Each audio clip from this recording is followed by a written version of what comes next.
ta stopojmë sot, mos dëgjojmë as propozimin.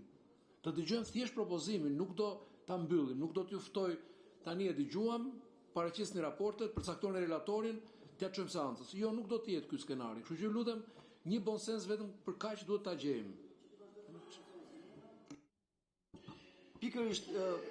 Pikërisht që domethënë ky jetë siç e thatë ju, nëse unë fjalën bon sens besoj mund fare mirë ti përqasim edhe termin reflektim. Janë rregullat përbashkëta, ju keni reflektuar, qoftë do duhet ta përkufizoja në këtë mënyrë. Ato që sapo thatë që keni bërë dhe ju ca propozime tuaj, keni grumbulluar siç thatë dhe të mendime nga deputetë të grupeve të tjera parlamentare që të dalim në një gjë të pjekur, të reflektuar. Tash në të gjithë të reflektimin, që duhet të bëjmë. Përse duhet të fillojmë sot me urgjencë në një kohë kur ka ndodhur, mos bëjmë sikur s'ka ndodhur gjë, është gjë e rëndë.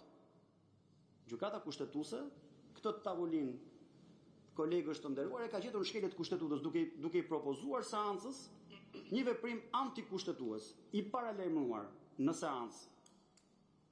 Është verifikuar kjo dhe ne bëjmë sikur gjëja nuk ka ndodhur. Fillojmë edhe një herë nga e para dhe, siç u thash, kjo nuk është as pak reflektive në jetën institucionale të një institucioni, të gjejë në shkeljet kushtetutës. Gjykata kushtetuese nuk mund të ketë gjë më të rëndë. Dhe kjo nuk është as pak reflektive.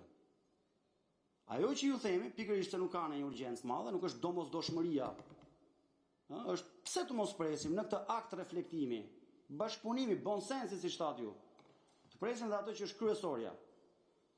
Argumentimin e gjykatës kushtetuese që të mos bijem në po do ta presim Orniko, po ti më thua sot, ti ke urgjencë, dëgjojmë sot. Pse do të dëgjojmë sot dhe jo nesër? Pse jo mbas një javë? Pse jo mbas edhe një herë me çëse erdhi zoti Bylik Bashi ta dëgjoj sot, nuk ju po ju ftoj që të fillojmë dhe të mbarojmë, pra të ezaurojmë projekt propozimet e ardhura nga një grup deputetësh.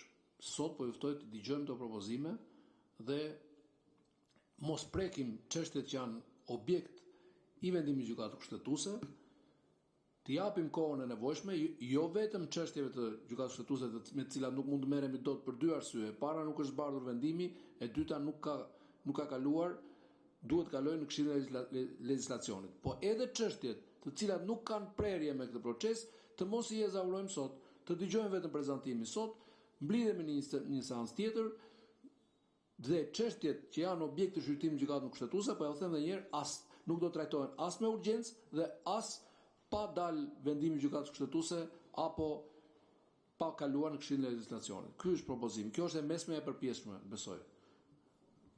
Zoti Çomo, kishte diçka? Po, faleminderit kryetar. Unë do të sjell në vëmendje pak analogjinë.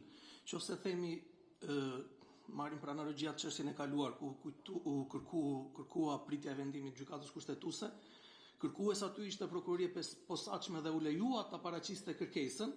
Më pas po u paraqit kërkesa dhe pastaj u vazhdua. Në rastin konkret ne po e ndalojmë kërkuesin të paraqesë kërkesë, për më tepër që zoti Balla u shpreh që nuk konvergon propozimi vet me vendimin e gjykatës kushtetuese. Kështu që ne le ta dëgjojmë dhe pastaj fillojmë procesin dhe pastaj nëse është e nevojshme të japim kohën e nevojshme. Faleminderit. Zonja Hoti.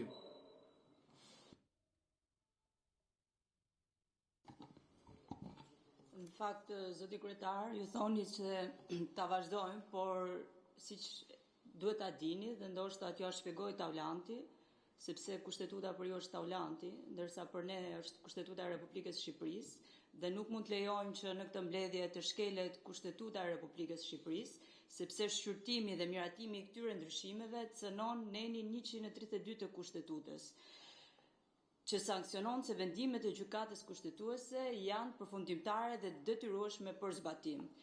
Dhe në rastin e zonjës Belinda Balluku, u shtyhe pafund mbledhja e Këshillit duke pritur vendimin e gjykatës kushtetuese.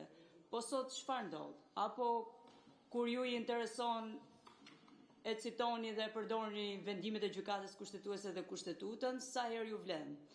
Në fakt është faqekeqësi që kjo mazhorancë vazhdon dhe e trajton Parlamentin dhe Kuvendin e Shqipërisë si një institucion një partjak, ku vendimet nuk diktohen nga përgjegjësia kushtetuese dhe drejtat ligjore, por nga forca e kartonave, dhe kjo është e treta herë radhazi brenda se më pak 3 vitesh që kjo mazhorancë propozon ndryshime të njëanshme në rregulloren e kuvendit.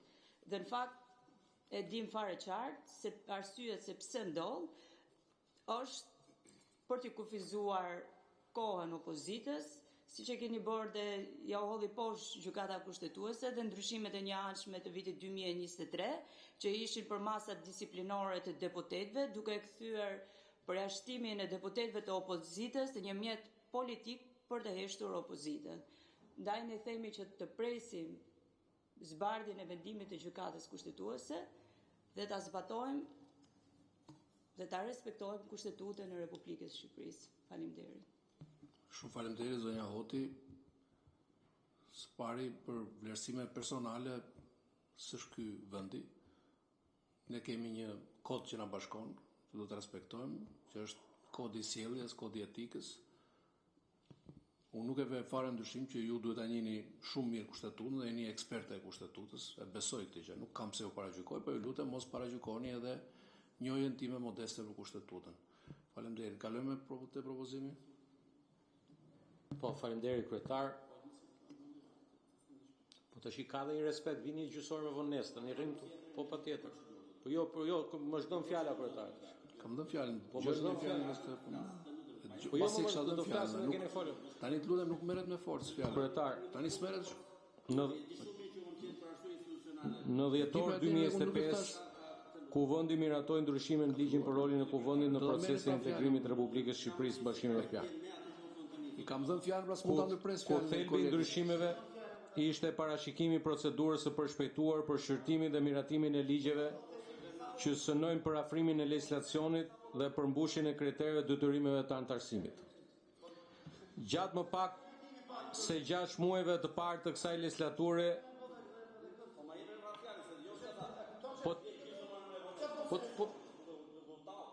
po më gjithë kemi punë, se vetëm ti ke punë këtu më. Po çfarë? Po çfarë? Po ta mbaroj unë edhe thuje.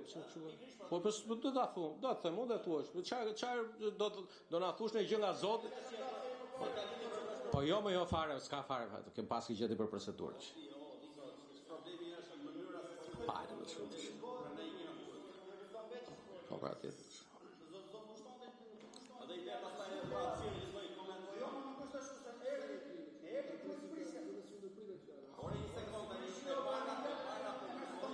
Jo, nuk është ndërprer fjala. Kështu që të njëjtën gjë duhet ta respektojnë dhe kolegët e tjerë. Nuk i ndërpritet fjala kolegut. E ka marrë dikur. Nuk e kërkoj përpara. Të flas dhe merr pra fjalën, merr kohën që do. Merr gjithë kohën që të duhet. Merr gjithë kohën që të duhet, lutem. Dakor. Shumë faleminderit për fyerjen. Tani në vijim të procedurës kuvend po mirë kur folët ju si ndërprem.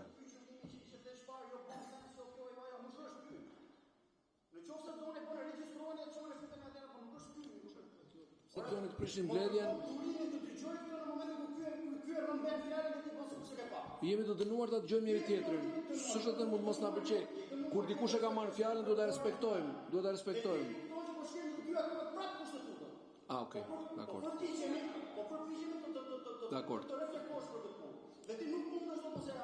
Natyrisht do ta marr fjalën zoti Bylykbashi, meqë jo do ta marr me radhë. Do ta marr fjalën dhe do marr gjithë kohën e nevojshme. Do ta marr. Por fjala nuk i ndërpritet një kolegu për t'ia dhënë dikujt tjetër.